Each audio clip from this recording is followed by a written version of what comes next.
Well, hello, and welcome back to the greatest podcast there is that's hosted inside of a comic book shop in Richmond, Indiana, USA.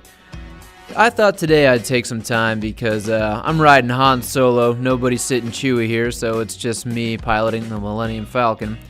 I thought today I'd take it, it's the last podcast here I'm going to do in the year of 2017. I thought it'd be a good time to reflect back on the year of 2017 and stay comic book related. So the greatest comic book movies of the year, some of the greatest comic books of the year from Marvel, DC, Independent, and some of the best miniseries, some of the biggest busts of the year, as well as what shows promise going into the year of 2018. So since I didn't give any of my reviews this year on any of the comic movies that came out, I figured I'd start with that, give you my list of in order from 6 to 1, and give a tiny little mini review on all of them. So here we go. The worst comic book movie this year. And honestly, I wouldn't even know if I could say it was the worst comic movie of this year. It might have been the worst comic movie the past couple years. That would be, yeah, you guessed it, Justice League. Christ, this movie was just a mess. Everything that you heard about from behind the scenes, all the ramblings there, the rumors, they were pervasive on screen. You saw them. You could tell the difference between a Snyder cut and a Snyder shot and a Whedon shot. What was injected in there for some humor? It was just a mess. Bad characterization, bad writing, bad cheesy dialogue. One of the worst villains to ever grace the silver screen. And honestly, if you ask me, they didn't do anything right. The one thing they had going for them well from Batman vs. Superman to this movie was Ben Affleck as Batman. And then they took 10 steps back with the character and they castrated him. But if there was one high mark of the movie, one positive I'd take away, it's that Henry Cavill's Superman was finally the Superman that we were all waiting to see. So number 6 was Justice League. Going on to number 5. This might surprise a few people. Guardians of the Galaxy Volume 2. This is my least favorite MCU flick so far. It's weird. I didn't feel hyped going into this movie, so I thought, okay, my expectations are pretty tame. But I came out of this, about halfway into this movie, I thought, fuck this. I am so done with this movie. And, guys, if you're listening, it's the end of the year. There are going to be spoilers about the movie, so you've been warned. But Guardians 2 was just, it just failed in comparison to the first one. I mean, it just doesn't measure up. And unfortunately, it seems that Marvel has a track record of kind of dropping the ball on the second installment of these franchises. Iron Man 2 didn't live up to the first one. Thor 2 didn't live up to the first one. And I know people don't even like the first one, but the second one still pales in comparison there. Age of Ultron, I know a lot of people have problems with that.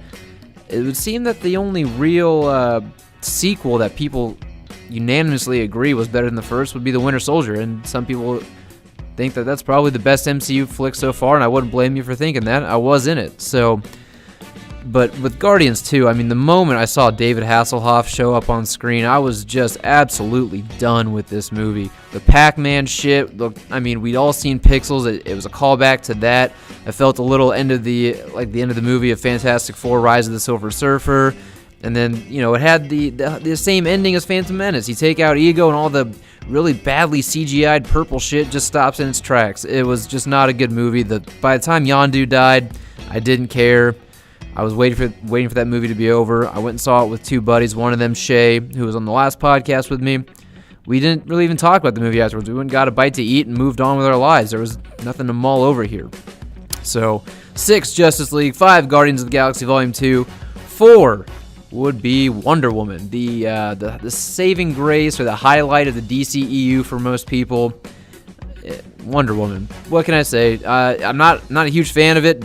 Didn't come out of it loving it. Wasn't buzzing about it. I heard all the buzz, and I have to say this movie is completely overrated. If you look at the Rotten Tomatoes score, you look at the Metacritic score, all those things, all the people that I talked to about this movie, they wouldn't shut up about it for months, and I got tired of it.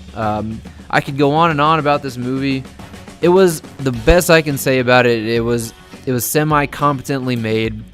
I don't want to ramble on forever because I could probably do an entire review of this movie, and it would take me a good 30-40 minutes to really get into depth of my thoughts. But I'd honestly have to say that this movie should sit right around a 7 out of 10, maybe, and that's me feeling generous, but a 7 out of 10 is about the best I could ever give that movie on my best day and my happiest, most optimistic mood. So, Gal Gadot doesn't really surprise me as Wonder Woman. She doesn't embody the role the way I feel with people like Hugh Jackman or Chris Evans or Robert Downey Jr. or Christopher Reeve.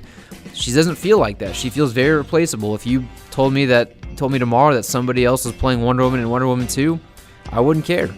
So, all right, moving on to number 3, Spider-Man: Homecoming.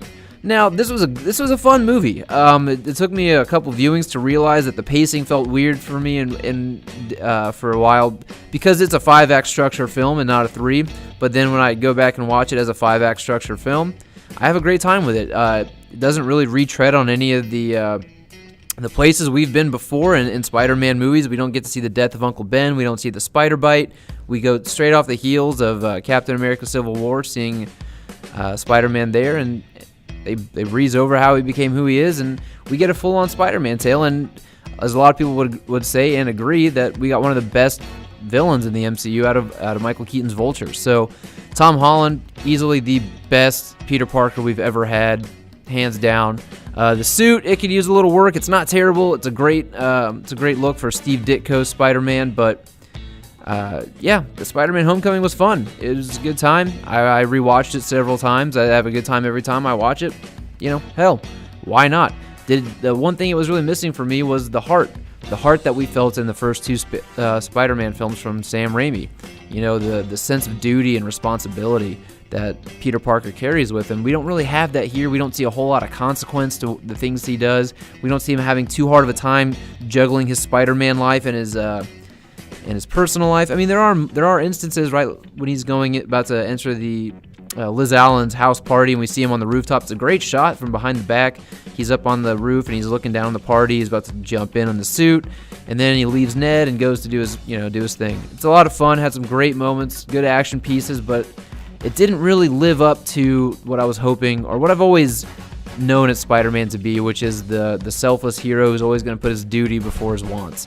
But a worthy installment, better than either one of the Andrew Garfield movies. So, Homecoming sits right up there, right after Spider-Man 2. Better than Spider-Man 3. So, all right, moving on to number 2, Thor: Ragnarok. Man, did I have a fucking blast with this movie. I got to tell you, I had an absolute blast, and there were the surprises I didn't see coming. There was one surprise that was ruined in the trailers, which was Hela breaking Mjolnir. But to see Thor, going around doing his thing, having a good time, being the arrogant god, knowing his limits and testing him, and then we find out he's got even more powers. When Odin's like, "Are you the god of hammers?" "No, you're the god of lightning," or thunder.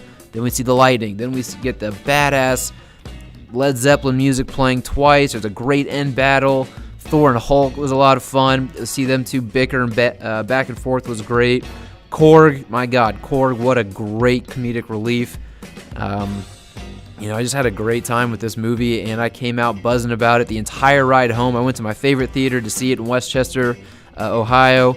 The entire hour ride back, me and my girlfriend could not stop talking about the movie. We had an absolute great time. Hell, for my birthday, she even got me a Korg t-shirt. So I had a great time with the movie. Cannot wait for that thing to hit Blu-ray. I'm going to get the Steelbook, and I'm going to watch it right away. Watch all the special features, and I'm sure I'll find a lot more. Unfortunately, I didn't make it into the theaters to see it twice the way I did things like The Last Jedi. By the way, Last Jedi is not on this list. I don't technically consider it a comic book movie, so I'm going to move on from that. So let's recap here. Number 6, Justice League. Number 5, Guardians of the Galaxy Volume 2. Number 4, Wonder Woman. 3, Spider-Man: Homecoming. Number 2, Thor: Ragnarok. And I'm sure it's really no surprise to anybody who's been keeping up with the comic book movies of 2017 what number 1 is. It's really easy. Fox Studios' Logan. This was Hugh Jackman's send-off to the character of Wolverine after 17 years of playing the role, and honestly a little bit more. If we're counting the 2000 release, but he was cast before that, did all his shooting. Man, Logan, my God, what a movie. This isn't even a great comic book movie. This is just a great movie. It is so well made. It's fantastic. It broke the mold of the superhero genre comic book movies, and I mean, good God, heart-wrenching movie. just entrenched with deep themes and character and love for, and I mean, you can tell James Mangold has a strong love for this character. He got to do what he wanted to do, and you can tell that Hugh Jackman got to finally do the Wolverine story he wanted to do, and he wanted it to be a send-off farewell to the character, and dude went off, I can't say with fireworks. It didn't really end on too happy of a note, but my God, did I not. I got choked up twice during that movie, and I have a hard time watching it sometimes again.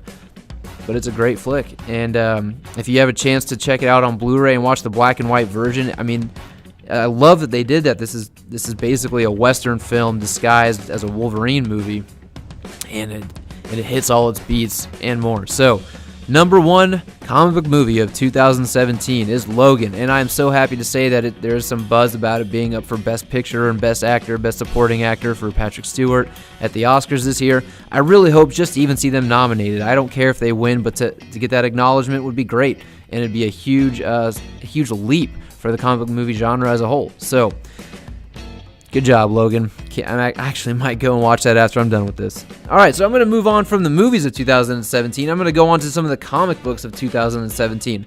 Marvel Comics, I'm going to start off with them first. I'm going to give out some honorable mentions. The honorable mentions are, they're comics that I enjoy. They're not ones that I'm chomping at the bit for the new issue every time they come out, but they're ones that I do enjoy.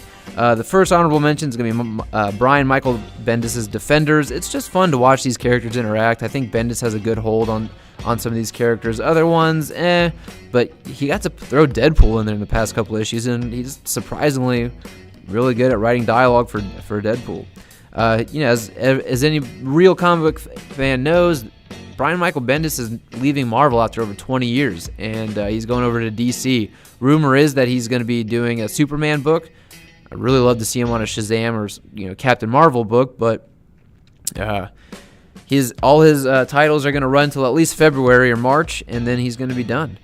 So, but Defenders. The next one's Iron Fist. Iron Fist has just been good, and maybe it's because the lackluster Iron Fist Netflix series left such a bad taste in my mouth that I get to read the comic book version of Iron Fist, and it's kind of a palate cleanser, but I enjoy Iron Fist every time it comes out. Seeing Sabretooth return, I don't know how many people know this, but Sabretooth's first appearance was actually in an Iron Fist comic book, so it's kind of cool to see him returning to form there. The next one is Old Man Logan. It's just fun. I mean, it's not nearly as good as Mark Millar's original Old Man Logan run, but it is fun to see a tired, weathered Logan running around. He's just kind of a shadow of his former self, but he's still tough as nails. He's still a bad motherfucker, so I always enjoy reading an Old Man Logan exploit. And then the last honorable mention, which came very close to making my list, was the new Darth Vader series. It's been a lot of fun to explore that time in between episode 3 and 4, what Vader's doing, how he gets his lightsaber, what were some of the trials he had to go through, what did Palpatine put him through to become the hardened Vader that we get to meet in A New Hope. It's really fun. So, all right, let's get to the actual list. Number 5 is The Mighty Thor by Jason Aaron. Yeah, female Thor. I've been following Jason Aaron's Thor ever since his run on God of Thunder, Thor God of Thunder. And you can tell this just feels planned out. This feels like it's just one continuous story. We get Thor, the Odinson. He shows up every now and then, and he interacts with the Jane Foster Thor. The whole mystery of who the Lady Thor was in the beginning was a lot of fun to speculate about. And we're about to get the send off to this Jane character. I believe she's going to survive, at least, spoilers, until February. But she's just a character I really enjoy. I enjoy, and a part of that too is the supporting cast. We get a lot of great Asgardian supporting cast characters. We get to see a lot of the other realms. All the trials of Thor has been great. Mangog, Phoenix, the Shi'ar. I mean, she's been facing all these cosmic threats, and one of the best things about a Thor exploit has to be about the cosmic stuff, the things that don't take place on Earth.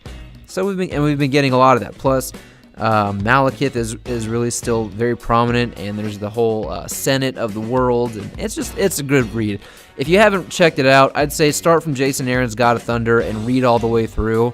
I don't see you being disappointed on that one. Number 4, I'm going to go by the Becky Cloonan Punisher. It's now being picked up as the Punisher War Machine thing. It's 2 issues in now, but Becky Cloonan Punisher, you got Steve Dillon on the art. Rest in peace, Steve. He passed away, I believe, right before or after issue 8, I want to say, and then the artist they brought in kind of tries to mimic his style, but It's Punisher, and it is R-rated. It might as well be a Punisher Max title. It's bloody, it's gory, it's psychotic.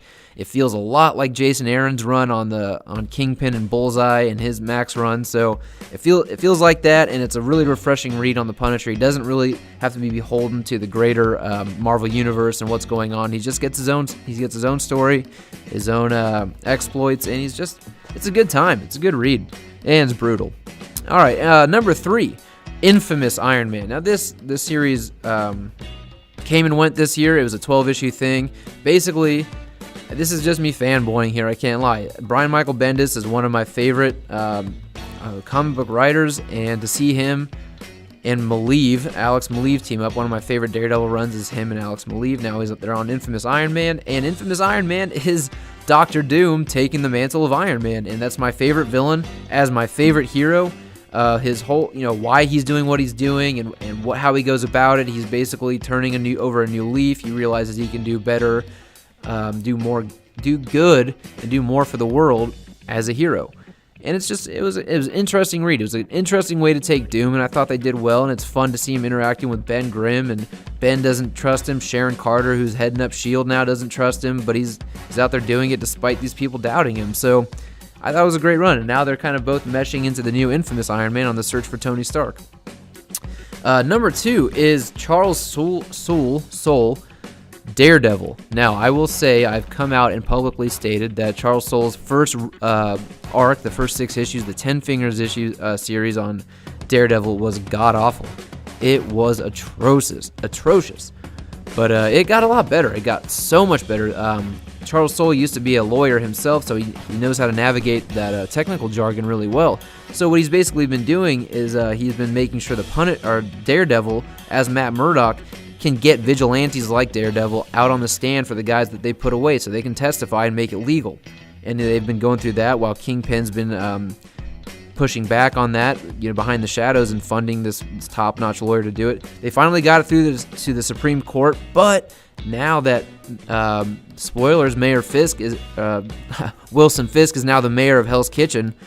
Daredevil is in for a hell of a run and a hell of a treat for us as a reader. And I'm really looking forward to where this goes, but there's been some really high points in this series, and it's hard to ignore that. So that's my number 2. Number 1, this is going to it's going to surprise a few people, but it's another Charles Soule run, and it's The Astonishing X-Men. I believe it's only about 5 or 6 issues in right now, but out of all the X titles that are out right now, we've got X-Men Blue, X-Men Gold, All New Wolverine, Old Man Logan, Weapon X. I mean, there are a lot of X-related titles. Generation X, which is actually being canceled. But out of all the X titles, Generation X is just, or not Astonishing X-Men has just been a really enjoyable read. It's been a lot of fun. It's got a great lineup, great art. We got to see Jim Chung on the first issue and on the first cover. It's just been an enjoyable read. I get to see Angel and Psylocke and Bishop and Old Man Logan and Nightcrawler and Professor X, Mystique, Rogue, Gambit. I mean, it's an all-star cast, and you gotta love it. So there are my top 5 Marvel comics that are ongoing right now that are going to continue to go through the 2018. All right. Now let's jump over to the other side of the field and go to the DC ongoing series. I'll give you some of my honorable mentions first, which is the Titans. I'm really digging the Titans. I just love the lineup. I like almost the original Teen Titans lineup with Nightwing, Wally West, Starfire. Well, no, not Starfire. She's actually on the Teen Titans book still. Aqualad, which is the original Garth. We get to see a lot of these guys interacting again. It makes it for a really good read, especially if you love those characters. They do a good job here. The Flash. The only reason The Flash is not on my top 5 right now is because I'm not actually caught up with this series. It's had some low points. It's had some really high points, and when it hits hard. When it drags, it drags. But I'll tell you this, here at Comic Relief, it sells really well. So, pardon me. And then the last honorable mention is Detective Comics. Again, it's not one that I'm all the way caught up on right now, but the Tim Drake thing, I haven't gotten to his resurrection yet, but him being killed off has been great. The introduction of these other characters have been really interesting. I like seeing the Bat family interacting together. I'm finding Batwoman to to be a lot more of an interesting character than I thought she would be. I thought, she'd kind of be an SJW type gimmick thing, but no, she's got some agency as her own character. I like her, and I like the relationship that she has to Batman, the family ties. It makes it a lot more tense. And they do a good job of making it a detective type story. There's always a whodunit aspect to it. So, anyways, let's get to the actual top 5, which is number 5 is Superman. Anybody who knows me for any length of time knows that I pretty much openly dog and hate on Superman. It's funny too, because as a kid, my parents asked me what I wanted to be when I grew up, and I said Superman. But that was when I was stupid, stupider than I am now. But Superman's been great. I think that the one thing that has made him interesting is that we can see that he is not an infallible character the way we've always envisioned him or thought of him as the big blue Boy Scout. And the way they've done this is they've introduced him as a father. He's got a son. He's always looking out for his son, Jonathan Kent now. He's teaching him the ways, a young Kryptonian who gets, tutelage from his father being the person who had to learn on his own through trial and error, and he had those growing pains, and now he can, mentor his son and go, hey, don't make the same mistakes I did, but also you got to let him be a kid. So it's really fun to see Superman walking that line. And then the next one, surprisingly enough, number 4, Superman Action Comics. Action Comics has been really fun and really interesting only because, it bridged the gap from the New 52 to this Superman. And so New 50 Superman gets killed off. We get, Golden Age Superman back, the one that was killed by Doomsday in the 90s. He's back. He's got Lois. He's the one with the kid. But it's more about Superman than it is Superman as a father and his relationship, really strong relationship with Lex Luthor. And the fact that Lex Luthor has kind of turned over a new leaf, similar to infamous Iron Man as with Dr. Doom, we're always like waiting for Lex Luthor to betray Superman and fuck him over, but he never does. And you can't help but go, I know Lex Luthor, and I know he's just biding his time and he's going to fuck over Superman, but he never does. And it makes it a really interesting read when you're wondering if Lex Luthor is a bad guy or has he gone straight. So, and plus the whole mystery of the old Superman to this Superman and the Clark Kent that has no powers that exists. It's been an interesting read, and I'm curious to see how that all resolves itself. All right, so number 3, Aquaman. My God, this has been a stellar run from start to now. I mean, I believe it's 30-some issues in, and I can think of maybe 1 or 2 issues that felt like a filler, but Dan Abnett he's got it. He's done a great job taking over for Jeff Johns from the New 52 Aquaman and transitioning him into the new Rebirth. This is just a phenomenal run, and my God, if they don't take some of this stuff and put it in the Aquaman movie with Jason Momoa, they're doing it wrong. I'll tell you that. I have to believe that Aquaman's going to be heavily inspired by Jeff Johns' run on Aquaman, and so is this run. And it's just evolved from there. And the one that they're doing now, basically, Arthur is no longer the king. He's down in the shallows. Well, not the shallows, the depths, really. And living as a ghost and a symbol. People don't know he's the old ruler because they were never really a part of Atlantis itself. And he's fighting for the uprising to overthrow the new king, who's about tyranny and all this and corruption and all this shit. So it's been great, and the art is absolutely breathtaking. Great fucking art. I need to remember who does that art because it's amazing. Number two is a surprising one for me too. It's Green Arrow. Green Arrow has been a stellar run so far. The art has been fantastic throughout. We get a lot of fan favorites. One of the things I really don't like is taking original characters from the Arrow TV show and giving them a character in the comics. But that's a minor gripe. But this is more about Green Arrow taking back his city, which is Seattle, which then grows into Star City because of the corruption. And he finds out that his family has really deep ties with Seattle, going back generations. Being a corrupt people, and he's trying to undo it all while he's also on trial for murder. So it's been a great read. The art is fantastic as well. It's got kind of an airbrushed, very, very defined style of art, but it's great. And then number one is not going to be any surprise to anybody, especially who's reading this series. It's Hal Jordan and the Green Lantern Corps. Holy shit. This series is phenomenal. Robert Venditti taking over from Jeff Johns in the New 52 he's got it. I mean, this guy has got it. He understands these characters so well, and I swear in this man's manifesto for this series, he's like, I'm going to turn public perception around on Guy Gardner, and he does. Guy Gardner is one bad motherfucker in this series. I know we've all kind of thought of him as a tool, as just the cocky douchebag of the Earth Lanterns, but no, this guy's a straight up brawler. He may not be the brightest, but man, this dude can fight. He can take a punch, and he keeps on coming. And I really like that. This is Hal Jordan, the Green Lantern Corps. Yeah, Hal is for the most part front and center, but it really focuses on the rest of the Corps as well, and not just the Green Lantern Corps. It focuses really heavily on the Yellow Lantern Corps as well, and it's really starting to broaden and give shape, like a well-rounded 360 look at the entire Lantern mythology as a whole, from the green to the red to the yellow to everybody. It's being expanded on, and of course we find the Guardians are up to no good more and more as we go along. So it's been great. If you're a Green Lantern fan, this is one of the best Green Lantern runs in a long time. So go ahead and pick that up. All right, and now what I'm going to do is I'm going to give my top 5 best indie comic books. That could be Image, Dynamite, Boom, Kaboom, any of those titles that are not the big two, Marvel and DC. And some of these are new, some of these are not new, some of these are ones that I, having opened the shop, have been able to have more access to different titles. So number 5 is American Gods, Neil Gaiman's American Gods. It's been a really interesting read. I've never read the novel, I haven't watched the TV show, I hear good things about both, but this is really interesting.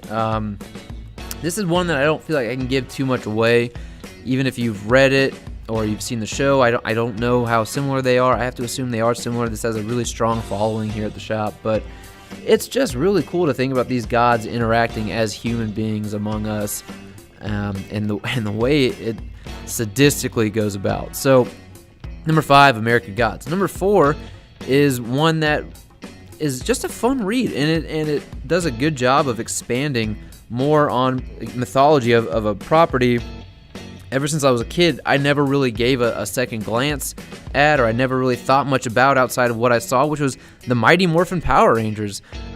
Issue 1, Issue 0, they were huge hot ticket items to get those covers, and then the series has progressed, and unfortunately, the hype around here is not very high for the Mighty Morphin Power Rangers, but it has staunch fan base, and I gotta give it up to them. The Mighty Morphin Power Rangers has expanded what we knew of these characters and heroes in the old cheesy 90s TV show into something much larger, something much broader, something that not just kids are going to identify with, but they do a great job of fleshing these characters out, giving them agency as well, giving them very distinct personalities and not stereotypes. Billy being the nerd is not stereotyped. Jason being the leader is not stereotyped. Kimberly, the pink girly ranger, is not stereotyped. All of these characters are multifaceted people, and that's what I think they do a great job of. Yeah, there are a couple issues here and there that don't really land, but lately they've been going back to apparently there was a Mighty Morphin Power Rangers team back in the 60s during the moon landing, but this team only made it out for one mission.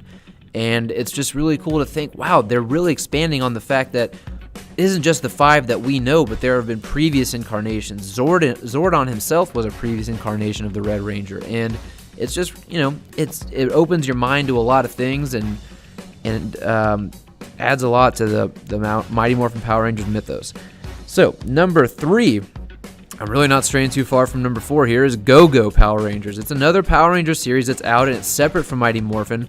But this one starts basically right when these kids get the ability to morph, and they get their morphers and they get their Zords. But what it does is it focuses much more heavily on the characters themselves, not the big extravagant battles that they get themselves into, but how it affects them in their personal life. And it's I can't say it's a fun read as far as there's so much action, there's so many cool tableaus of the Zords and the characters in action. No, it's really about the way these people interact together, how they go to high school, how they manage high school life, how they manage their at-home life, who they are to their core, and how that translates to them in the suits. It's been a really great read. It's about 5 issues in now, and I'm really looking forward to more. All right. Number 1 and number 2 are both ongoing series that have been around for a while, but I've just jumped on this year, and I'm all caught up. I just flew through them. But number 2 would be Brian K. Vaughan and Fiona Staples' Saga. Jesus. You know, nothing has really sparked my imagination more in the fantasy realm like this since, the first time I saw Star Wars or the first time I watched Lord of the Rings. This just creates its own world. Or, maybe it's even more, you can make it more akin to something like the Dragon Ball Z world too, but that spends a lot of time on Earth. But Saga is just so well written. And it's so well done. It's so well realized and imagined. Just weird things like a tree made into a space rocket, a spaceship basically. A war between people who have horns and a war between people who have wings. Bounty hunters, reporters. An entire race of people with computer monitors for heads and the way they communicate visually, on the monitor. It's just really cool. Talking seals and lying cats. Jesus, I didn't know imagination like this existed. And not only is it really imaginative, but it's also very rated R. The very first page, the very first issue, is a woman giving birth, and it's graphically done. There are sex scenes, there are nude scenes, there are straight up male and female genitalia everywhere. So not only is it really well realized, but it's also adult, and that's actually really refreshing. Think of something like, I don't know, Thumbelina or what's that chick from... the little fairy thing from Peter Pan? I can't remember her name right now for the life of me. But imagine they have their entire world in their own universe, but expand it and make it adult. You've got Saga, and you've got Greek mythology a little bit in there too. You pepper that in. But Saga is great, and I am so excited to know that as far as I know now, there is no end date for it. It's going to keep going on as long as they keep putting it out. Which leads me into number one. My number one, which I'm sad to say will be ending the very next issue at issue 144, is Robert Kirkman's Invincible. This was a series that I'd always seen at my local comic shops, just stocked full of all the trade paperbacks. Not something I really saw in single issue too much, but I saw the trade issues, the compendiums, everywhere at my local comic shops. And I told myself, there's got to be something to this. One day I'm going to check this out. So here I go. I opened up my own shop, and I finally go, you know what? I'm going to order every single trade paperback of Invincible, and I'm going to breeze through them. And I did, and holy shit, do I love this series. I am truly heartbroken to know it's going to end. The main character, Mark, and it's like if you combine Superman at the beginning, it's like if you combine Superman and Peter Parker into one character. And then it just explodes. It goes off in directions you do not see coming. I mean, you think, okay, this is going to kind of hit, check this box, check this box, check this box, as far as your stereotypical, hero's journey, and it completely subverts your expectations, takes 2 left turns, goes 180, and it's a great series. And I've turned many people onto this series here at the shop. And I haven't heard one bad thing about it. Everyone who I've recommended to comes back saying, you were right, man. And the first thing I tell them is get past the first volume. Get into the second volume, and I promise you this is a series you're going to want to stick to. So if you've never checked out Invincible, please do so. And don't judge it by the first volume, which I believe is only actually the first 4 issues. It's $9.99 for the first volume, the first 4 issues. Check it out. Get to the second one, and I promise you will you'll fall in love. It's a great series. It's got heart, it's got gore, it's got family ties, it's got other worlds, it's got secret family connections, it's just everything. Every character you can kind of think of in Marvel or DC, they have their own doppelganger here, but they're just not played the same way at all. So there are the best indies. Now I've got a couple more things to go through. So really quickly, I'm going to go through these. My top 5 mini-series. These are basically series that have a definitive start and a definitive end, like a 6-issue series, 8-issue series, something like that. So number 5 is the Nightwing New Order. I really dig that. I like the Nightwing Elseworld story, and if you haven't checked it out, check it out. Number 4, it's the Spirits of Vengeance. It's fun. It's just a fun thing to see Ghost Rider, Blade, Damian Hellstrom, and his sister all team up. And, there's this ancient thing going on. They're like, fuck, we got to deal with this. It's fun. The art's kooky. It's exaggerated, but it's a good read. It's fun. Number 3, X-Men Grand Design. I actually kind of grappled with putting this one on here because it's only one issue in, but my God, I fell in love with issue 1.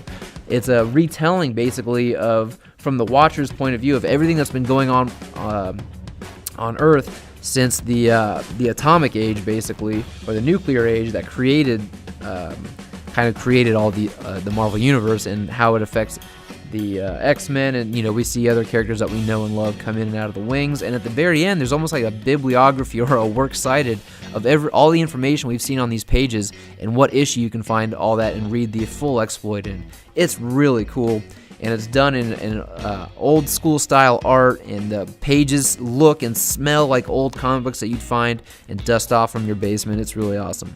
Number 2 is one I have not given enough praise. I can't give enough praise, and I've actually turned a lot of people onto it here at the shop too. Shirtless Bear Fighters, a 5-issue thing, and Jesus Christ, is this thing just funny. It was just a lighthearted, fun read, and I had a blast. I laughed out loud multiple times reading this thing. If you guys can track down the single issues or the trade paperback of Shirtless Bear Fighter, I promise you're going to have a grand old time. And number 1, I believe it was 12, maybe 13 issues, I can't remember. I had a customer come in and tell me that I need to read this series, and I was like, no way do I believe you that this could be any good. It's the Flintstones, the DC Hanna-Barbera Flintstones team up. I had no idea the Flintstones could be that interesting, that good, have that much social commentary. It blew my mind, and I sped through the first volume, and the second volume came out, I read that before any other comic book that week. I loved it. I was really sad to see it go, and it's going to be interesting to see if they ever do anything else with it. All right, so that's my top 5 miniseries in comic books, and my top 5 biggest busts are up next. All right, so these are basically the things that were hyped up, that people were excited for, and they were looking for. There was a lot of hype behind it here at the shop, and I know there was a lot of hype built up from Marvel and DC advertising for these things that, to me, I just thought were just pure shit. I couldn't believe how bad they were. So let's go with number 5, Star Wars Darth Maul. Everyone was clamoring for this. This thing started up not too long after I opened up the shop, and every single person coming in to make a pull list basically put Darth Maul on here. And by the issue 5, I had a lot of people who dropped it off, and I was none too impressed. Let's just say nonplussed here with Darth Maul. It was boring. It was so boring. Here we are thinking we're going to get some in-depth look at Darth Maul, and you basically find out by the end of issue 5 that they had no real plans on giving you any information about Darth Maul, and it's probably because the writer themselves, they don't know anything about it. They had no fun, creative way to expand anything that we don't already know about Darth Maul. If you want to know more about Darth Maul, watch the Clone Wars series. It's much more fulfilling than this 5-issue thing. All right, number 4 is the event that got a lot of flack and a lot of attention. Even at newspapers were talking about it, which was Marvel's Secret Empire. I was just as mad as anybody else when I saw that panel of Captain America whispering "Hail Hydra." I said, no, fuck you for shitting all over the legacy of Captain America. But then Secret Empire comes out, and it actually starts off pretty strong, and I think, okay, you know what? They can probably turn it around here. They may be able to sway me. By the end of Secret Empire, I was bored. Saw the ending coming a mile away. The very last issue wasn't even the last issue, really. I mean, if you wanted a satisfying conclusion to this thing, you had to read Secret Empire Omega, number 1. And even that should have been the ending, but it wouldn't have saved this thing. Just like a lot of the Marvel events of recent past, it's built up, and then bam, climax done. There's no real execution. It's all built up, and then it fizzles out. So unfortunately, Secret Empire was a huge bust. Number 3, this was something that probably wasn't as hyped up as Secret Empire, but there was a lot of promotional things that we saw on the internet. I got a lot of promotional things to give away as free things here at the shop. It was WMD, Weapons of Mutant Destruction. They only actually put out 1 issue of WMD. The other 2 crossed over between Totally Awesome Hulk and Weapon X, and it's basically a combination of Hulk and Wolverine character, which they call Weapon H. And here I go thinking this is one of the coolest things you could do. fans have been talking about this, speculating about what would happen if you had a Hulk and Wolverine combo character. And they botched it. I mean, it was just... I was really holding out hope that this would be fun and it'd be good. And the saga of this character kind of continues here in the Weapon X storyline as we go along, but it's just boring. And I'm sorry, but damn it, Marvel, you fucked it up. God damn it, this could have been so cool. Anyway, number 2. Here's something that I had a lot of people looking out for. There was a lot of promotional stuff again about this thing. It was in the Batman series. It was, I believe it was about 6 issues. It was in the main Batman title. It's called The War of Jokes and Riddles. Basically, you've got Riddler and Joker. They both form gangs of all the supervillains that you know in the Rogues Gallery of Batman, and they're like, we're going to war. Pardon me. We're going to war. And Batman has to get in the middle of it. And the most interesting part was Batman says he's going to take one of their sides and help the other one take it out. We never actually see this war happen. They spend an entire fucking issue on Kite Man. The background to Kite Man. I was absolutely floored, and by the end of this I said, fuck you, Tom King. I don't know if you would rather be writing a Kite Man comic book, but fuck you for putting an entire issue out of Kite Man in the middle of your War and Jokes and Riddles arc. So one of the biggest busts all year is the War of Jokes and Riddles. The art was beautiful, the story was god-awful, it was just stupid. We didn't see the war. We didn't even really see why Batman chose who he chose. I mean, it was just dumb, and I would honestly never recommend this to anybody. It almost completely turned me off of the Tom King Batman altogether. So, stay far away from War of Jokes and Riddles, people. And number 1 biggest bust of the year. It's not over, and I'm sure some people who do read comic books have been wondering when I'm going to mention this thing because it's so popular, even still, sells out comic books like crazy, but it is just... it's an incoherent mess as far as I can tell, and that would be, unfortunately, Scott Snyder's Dark Knight's Metal. There have been countless tie-ins. There's 4 issues into the main series. There was the Dark Days, the Forge, the casting, all the character tie-ins of the Devastator, Red Death, Murder Machine, all that stuff, and it's just boring. It makes no sense. It jumps around. It's supposed to somehow be really well melded in with Scott Snyder's run on his New 52 Batman. I don't see it. There's the medals and the Batman God. I don't know. The best part of it so far has been the Batman Who Laughs. Basically, the Batman who turns into the Joker.